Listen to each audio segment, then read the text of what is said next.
ఆహారము ఒక మనిషికి ఇంధనం.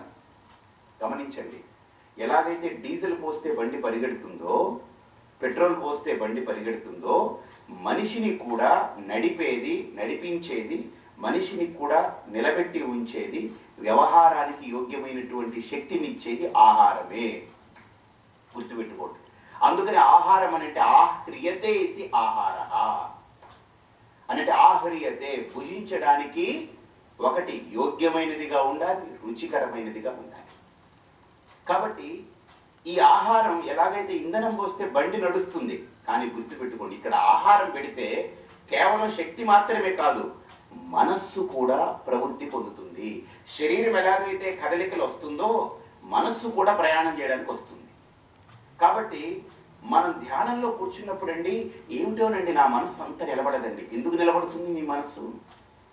మీ మనస్సు మీ వశంలో ఉండాలి అనంటే, మీ మనస్సుని మీరు చక్కగా అర్థం చేసుకుని దాన్ని నడిపించాలి అనంటే ఆహారం అనేది ముందు, దానికి పెట్టే ఫుడ్ అది ప్రధానం. కాబట్టి మీరు గమనించాల్సిన ప్రధానమైన అంశం ఏంటంటే, ఇక్కడ తపస్సు అనేటప్పటికీ పూర్తిగా నిరాహారులై ఉండేటువంటి వాళ్ళు కొంతమంది ఉంటారు.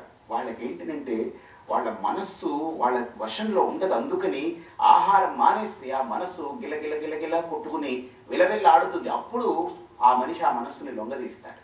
ఇది ఒక విధానం. కానీ కొంతమందికి సంస్కారం ఉండి, లోపల కొంత యోగ్యత ఉండి, మనస్సుని సరిగ్గా అర్థం చేసుకోగలిగి, అధికంగా అర్థకామాల మీద పరుగులు తీయకుండా ధర్మాన్ని వాంఛిస్తూ అటు ఆత్మజ్ఞాన తత్పరుడై అతను సాధన చేయాలనుకున్నటువంటి వాడికి తక్కువ మోతాదులో తపస్సు చేస్తే చాలు. ఎలాగా? నిరాహారుడై ఉండకూడదు, ఒక్క పూట భోజనం చేస్తే చాలట ఒక మనిషి శుభ్రంగా.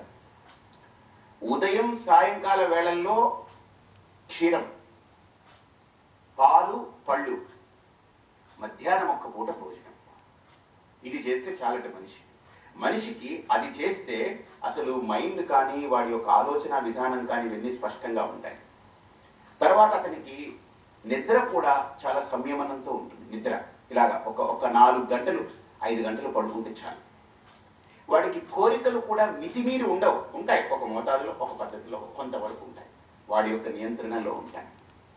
అంటే శరీరం కోరుకునేది ఆహారము, నిద్ర, సుఖం, ఈ 3 కదా కోరుకుంటుంది. ఈ 3 కూడా ఒక సరైన కండిషన్లో ఉండాలి అని అంటే ముందు ఆహారంతో దాన్ని సాధించగలం. అందుకనే ఆహార శుద్ధవు సత్వశుద్ధి అని అంటారు.